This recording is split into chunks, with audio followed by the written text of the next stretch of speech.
Hi అండి, అందరికీ నమస్తే. అందరికీ కూడా కొత్త సంవత్సర శుభాకాంక్షలు.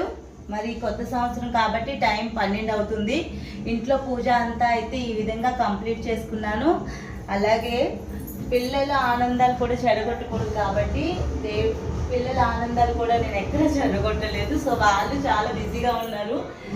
సో పూజ అయింది, మొత్తం పూజ అయింది కదా. ఇప్పుడు హారతి తీసుకోవడానికి అయితే పిల్లలు కూడా వస్తారు. మరి ఈ సంవత్సరం ప్రతి ఒక్కరూ కూడా నవ్వుతూ ఈ కొత్త సంవత్సరం అడుగు పెట్టాలని, ఎటువంటి బాధలు కష్టాలు ఉండకుండా ఆనందంగా ఉండాలని నా భగవంతుని అయితే మనస్ఫూర్తిగా కోరుకున్నాను.